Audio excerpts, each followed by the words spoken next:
특히 고소 생각이 없던 여성들도 야 너 그거 강간당한 거야. 그래서 여초 커뮤니티에서도 이용하라라고 오히려 알려줬던 거 아닙니까? 무슨 소리죠? 지금 제 인생에서 가장 불쾌한 기억을 당신이 방금 주셨는데 너 뭐 하는 놈이야? 너 지금 나 갖고 장난치니? 아 뭐 그럴 수 있어요 얘기하는데 그거 위로 아니거든요.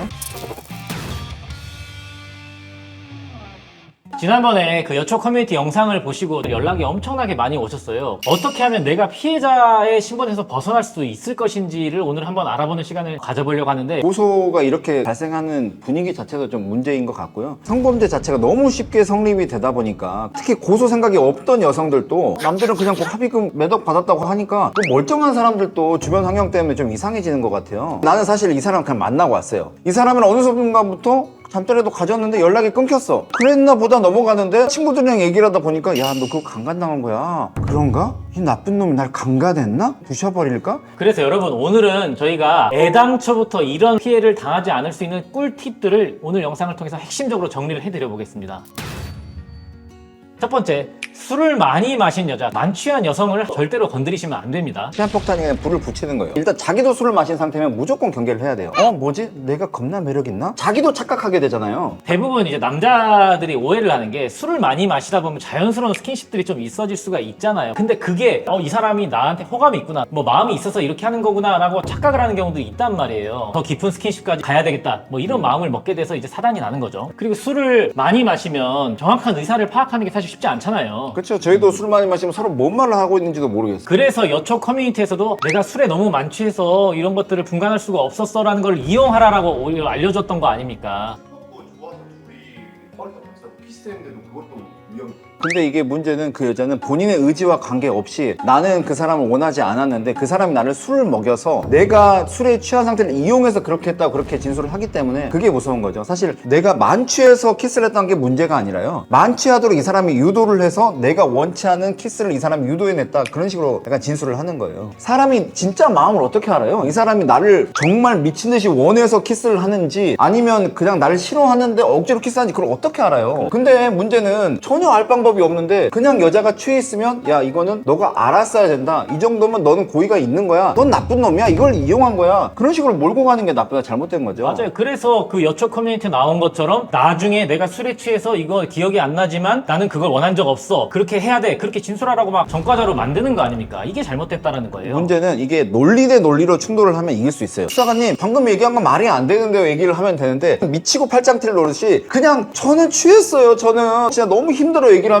여러분 이걸 어떻게 뚫나요? 본인이 설명을 해야 되거든요, 이 거지 같은 상황을. 근데 이게 문제는 그렇게 다 설명을 해도 여자는 나 당했어요 라는 말 한마디로 끝난단 말이에요. 맞아요. 끝이에요. 그냥 여자의 말은 증거, 남자의 말은 변명. 그리고 두 번째 주의하셔야 될 거, 술을 마시고 곧바로 모텔이나 호텔로 직행하시면 절대로 안 됩니다. 2차, 3차 이렇게 장소를 옮겨가면서 대화를 많이 하고 하시는 거를 추천드립니다. 바로 가면 내가 술을 먹여가지고 의사에 반하는 성관계에 나갔다는 여자의 주장에 부합하는 정황 증거가 될 수 있단 말이에요. 그럼 수사관님 100% 이렇게 물어봅니다. 아니 술 마시고 처음부터 모텔 갈 생각으로 이렇게 술 먹인 거 아니에요? 해명을 하기가 상당히 곤란해진단 말이에요. 이게 참 미치고 네. 팔짝길 노릇인 게 둘 다 취해 있으면 솔직히 남자 말도 이상하고 여자 말도 이상해요. 근데 둘 다 이상하면 여자 말을 믿어준다는 거야. 그 예를 들어서 여자면 이렇게 얘기를 해요. 수사관님 제가 처음 보는 사람이랑 술 먹고 바로 잔다고요 제가? 여자들 그렇지 않아요. 그렇게 얘기를 해버리면 남자는 그런가요? 뭐 얘기할 수도 없고. 세 번째, 이제 결국 그래서 숙박업소를 같이 가게 됐어요. 이제 손을 잡고 간다든지 뭐 팔짱을 끼고 간다든지 아니면 나란히 같이 웃으면서 걷는다든지 그렇게 해서 모텔 숙박업소에 들어가셔야 됩니다. 뭐 무조건 CCTV를 찾아다닐 필요는 없지만요, 최소한 CCTV가 있는 곳이 어딘지는 그냥 한 번쯤 찾아보는 게 좋아요. 왜 그러냐면 저희 같은 경우는 그 사건이 터지면 제일 먼저 하는 일이 호텔이든 모텔이든 숙박업체를 가서 CCTV를 확인을 하거든요. 왜 그러냐면 남자의 말은 잘 믿어주질 않아요. 그나마 영상이 있어야지 야 이거 좀 억울할 수도 있겠구나, 그렇게 조금이라도 의심을 해준단 말이에요. 그렇기 때문에 여기 들어갈 때 CCTV가 어디 있는지 최소한 확인을 하고 손을 잡고 들어가거나 웃으면서 얘기를 하고 하면서 들어가거나 그렇게 자연스럽게 약간 연인 같은 모습을 보이는 게 좋습니다. 그리고 네 번째, 이게 진짜 솔직히 조금 어렵긴 한데 계산을 여성분한테 하도록 하는 거예요. 욕하시는 분들 많을 거예요. 이게 말이 되냐 생각하면 사실 이론적으로 그렇지 실제적으로 쉽지는 않죠. 근데 왜 여자가 계산을 하면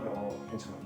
계산을 했다라는 거는 내가 여기가 어딘지 알고 내 자발적인 의사에 기해서 여기 들어가겠다라는 거에 대한 가장 확실한 증거거든요. 근데 정말 그지 같은 게 뭔 줄 알아요? 그런 상황인 경우에도 강간을 유죄가 난 케이스들이 꽤 많습니다. 왜요? 제가 모텔을 비는 결제를 했지만 자기는 안에 들어가서 같이 맥주나 술 먹으면서 쉬자고 해서 들어왔지 성관계에 동의한 건 아니었다. 그렇게 주장을 한 케이스들이 많아요. 맞아요. 그래서 5번째 연결되는 건데 여자가 모텔에 들어갔다고 호텔에 들어갔다라고 해서 성관계까지 동의한 거는 절대로 아니라는 겁니다. 이게 남자들의 가장 큰 착각이 남자는 여자랑 같이 모텔이나 호텔에 들어가면 아 성관계까지 이거 허락을 해준 거구나 라는 생각을 100이면 99명이 합니다. 솔직히 100이면 100이 한다라고 봐도 무방한데요. 제가 그 한 명입니다. 여성들은 그렇지 않은 경우가 실제로 굉장히 많고 아니 내가 같이 들어가서 뭐 같이 술을 마실 수도 있고 아니면 잠깐 쉬었다가 나가려고 나는 생각을 했지 내가 언제 성관계까지 허락을 해준 거냐. 보통 저는 그렇지 않지만 뭐 그런 경우 있잖아요. 아 너무 피곤한데 쉬었다 가자. 영화 이거 재밌는 거 나오는 거 같은데 재밌을 것 같지 않니? 얘기하면서 저 얘기 절대 아닌데 어쨌든 그러면서 본인 얘기 하는 경우 아니에요? 아니에요. 무슨 얘기예요? 그렇기 때문에 여성분이 오빠가 뭐 그 영화도 보고 얘기를 해가지고 내가 결제를 한 거지 그런 식으로 나는 성관계 자체는 동의한 적이 없다. 그렇게 하는 경우가 진짜 많아요. 그리고 여성분들이 튕기는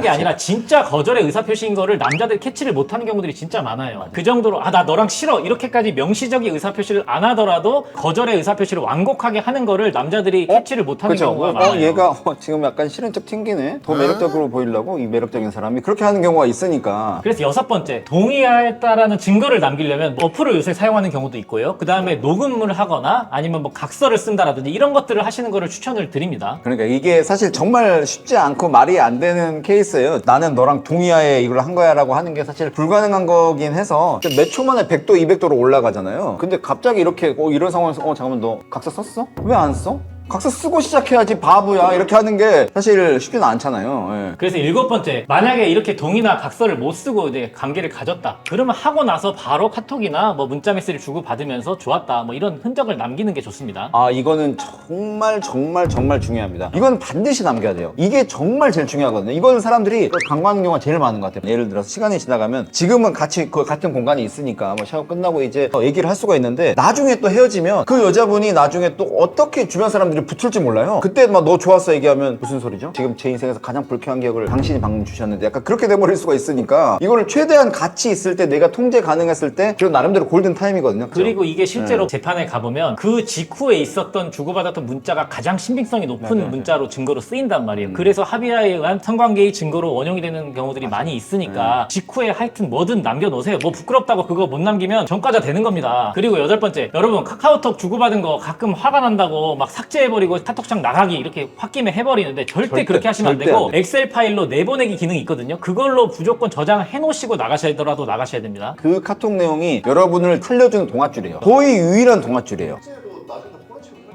많은 분들이 착각하시는 게 디지털 포렌식 하면 100% 다 살려준다고 생각하는데 절대 아닙니다. 내 증거는 내가 남겨놔야 돼. 엑셀 파일로 저장해 놓으세요. 그렇게 날려버리는 사람들이 경찰 앞에서 수사관 앞에서 아 수사관님 이거 다 지워버렸어요 미쳐버리겠어요 그런 얘기를 하면 수사관님 위로를 해주거든요. 아 뭐 그럴 수 있어요 얘기하는데 그거 위로 아니거든요. 그냥 증거가 없는 거예요. 이런 경우 진짜 많아요. 절대 지우면 절대 안 됩니다. 여자가 가지고 있을 수 있어도 여자가 그거 증거로 안 낼 수도 있는 거잖아요. 죽어도 안 내죠. 네. 자기한테 불리한 증거는 안 내요. 아셔야 될 게 여자가 핸드폰에 그 문자 메시지 카카오톡을 갖고 있었어요. 근데 수사관님이 여자한테 압수수색 영장을 쳐가지고 피해자한테 영장을 쳐서 받나? 그런 건 절대 없어요. 피의자 남자한테는 영장을 쳐서 핸드폰을 뺏어갈 수는 있겠지만 여자 핸드폰은 뺏어가지 않아요. 여자의 눈물을 깨려면 엄청나게 많은 노력이 필요합니다. 그 중에서 하나가 제일 중요한 게 카카오톡이에요. 그리고 이 카톡 나가게 하시는 분들 보면 대체로 여자친구가 있거나 뭐 아니면 유부남이거나 뭐 이런 분들이 많아요. 애초에 바람 피지 마십시오. 바람을 안 피면 이런 일도 없지 않습니까? 9번째 이런 일이 왜 발생하냐? 뭐 여자가 꽃뱀인 경우도 있겠지만 남자들이 이런 성관계까지 나아가고 이제 잠수를 타는 거야. 그런 경우에 이제 여자가 화가 나서 흑화해서 이제 고소하는 경우가 대부분입니다. 뉴스에서 본 건데 여자랑 관계를 가졌어. 그 다음에 여자는 이 남자한테 호감이 생겼을 수 있잖아요. 근데 갑자기 남자가 연락이 안 되는 거야. 유부남이었어. 뭐 아니면 여자친구가 있는 사람이었어. 그러면서 연락을 끊어버리면 당연히 화가 나겠죠. 화가 나는 정도가 아니라 이거는 내가 강제추행이나 강간의 피해를 당했다라고 이제 신고할 수 있는 정당한 명분이 되는 거예요. 저희들이 진행했던 스포츠 선수들 건 같은 경우도 이런 것들이 되게 많았었거든요. 카톡을 보면 처음에는 이제 오빠 너무 멋있었어. 오늘도 화이팅 그렇게 하는데 계속 얘기를 오빠 오늘은 나 뭐 먹으면서 오빠 생각을 했다?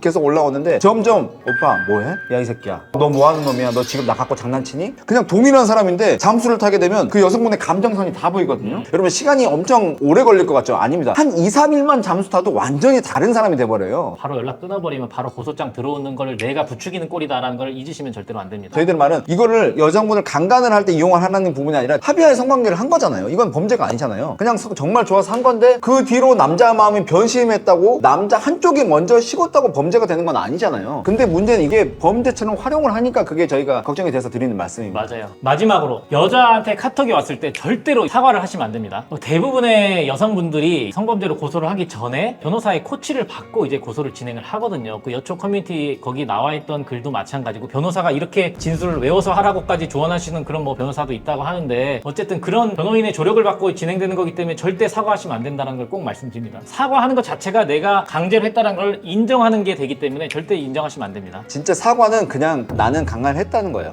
그 뒤부터는 이제 더 험난한 고행길이 펼쳐질 겁니다. 물어보죠 경찰이. 아니 잘못한 게 없는데 당신은 왜 사과해요? 그러게요 내가 왜 사과를 했지? 야 그렇게 돼버리잖아요. 할 말이 점점 꼬이는 거예요. 오늘은 고소를 당하지 않는 법을 알려드렸는데요. 이걸 알려드린 거는 진짜 우리가 원나잇 절대 하지 말라는 취지로 말씀을 드린 거고요. 내가 사랑하는 배우자, 여자친구랑만 무슨 관계를 가져야지 새로 보는 처음 보는 여자랑 뭘 하려고 마음 자체를 먹지 마십시오. 그렇게 먹으면 다 전과자 됩니다. 그 로미오와 줄리엣도 원나잇이라고 하면서 원나잇도 뭐 당연히 로맨틱할 수 있다라고 얘기하는 경우들이 있거든요. 근데 로맨틱한 원나잇은 영화나 소설에서밖에 없습니다. 맞아요.